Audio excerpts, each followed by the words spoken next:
Hi, I'm Ty Rudy, and so just wanted to take a moment and express our family's belief that Duke Memorial should pursue joining the Reconciling Church Network, and so it's a matter that we want our church to be a place where our full family and our loved ones can come and participate as faithful followers of Christ. And we're just Back in the early 1960s, I was campus minister at Duke. This was in the peak of the civil rights movement, and Durham was a center of civil rights activity in North Carolina. There was a large demonstration planned to begin with a march from North Carolina Central to downtown Durham to the main post office. I'd never been in a civil rights march before, but a colleague and I decided to risk it and go and join the march. We thought we would slip in at the back of the line, but that didn't work out. Floyd McKissick, who is the father of or was the father of our current Senator McKissick and an attorney and civil rights leader, saw us and grabbed us and said, "You're not going to go in the back of the line. You've got to come march from the front." So he gave us a poster for us to carry, and our hope of being unobtrusive in that march was pretty quickly dashed. But even more than that, when we got to the post office, he turned to me and he said, "Now you'll lead us in prayer." So on the steps of the post office with a large group of marchers and an equally large group of people who were there to heckle and protest, I led the group in prayer. Now I mention this because this experience pushed me beyond my comfort zone in a way that was very helpful in terms of my own personal growth and my commitments to civil rights and my willingness to take stands on issues. It seems to me that the Reconciling Network choice that we have at Duke Memorial Church has some parallels with this. We've already developed a welcoming statement, a very fine welcoming statement, but that really wasn't too much beyond our comfort zone. The survey that we did showed a large percentage of our congregation willing to be open and welcoming. Now the challenge is for that paper statement to move off of the paper, off of our bulletin, off of the website, and it being embodied in the life of our congregation. And for that to happen, we need to be pushed beyond our comfort zone. And joining the Reconciling Ministries Network is one way of doing this, because the network will help us and provide resources for us to look at our policies and practices as a congregation so that we can be sure that we are indeed welcoming and not just simply saying so on our statement. It'll also push us to find ways of being advocate within the denomination, that the denomination itself becomes more open and affirming and reconciling. But we can choose how we choose to participate in that advocacy. But I strongly hope that we will consider joining the Reconciling Ministries Network as a way of moving beyond where we are now and helping our congregation to grow. Thank you. Hi, my name is Jim Garman. I'm a member of Duke Memorial United Methodist Church, and I feel very strongly about joining the Reconciling Ministries Network.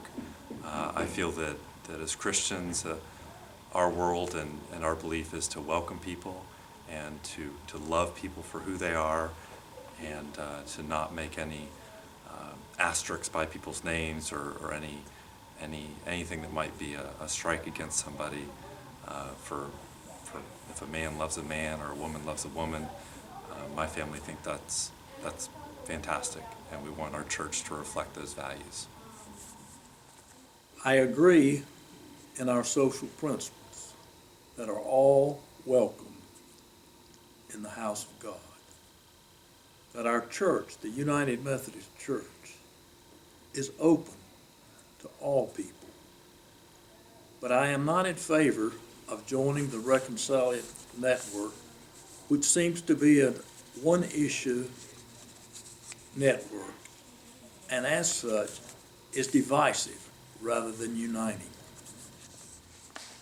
Jesus commanded us to love our neighbors as ourselves.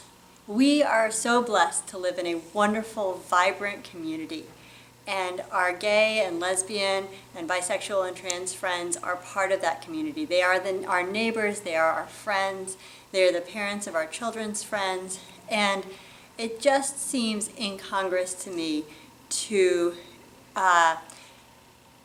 not allow them to be part of our religious community. Therefore, I think it is really vitally important to invite these people, these wonderful neighbors, to love them as ourselves and to invite them to be part of our religious community. It comes down to this. It's a question of human rights.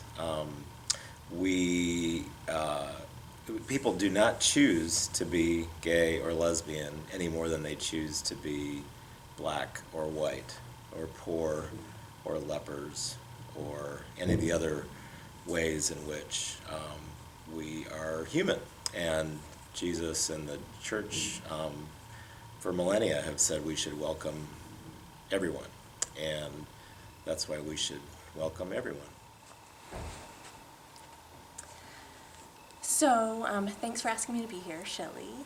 I'm Shelley's sister. My name's Abby, and I'm queer, and it would mean a lot to me if your church became reconciling. It's a hard place for me to be here, and that's not because the people aren't really nice to me, and it's not because I'm uncomfortable in the Methodist Church. We grew up in a Methodist church, but there's something about a church that's not reconciled that feels like there's something fundamental or inherent that is unwelcoming about who I am. And so it's hard to show up here for you, and it's hard to show up here just as me. So it would feel really great to me if you were part of a church that really validated who I am by being stated as reconciling around the idea of sexuality. I agree, and I absolutely agree, and I believe strongly that our church should be a part of the Reconciling Ministries Network, because I think it's a necessity that my sister and other people who identify of all types of sexual orientation, when they walk through the doors of our church, they feel loved, they feel truly welcomed, and their sexual identity is not an issue. And I believe that by becoming, as our congregation, if we become a part of the Reconciling Ministries Network, we are clearly stating those truths. We are extending our arms and saying, we welcome you.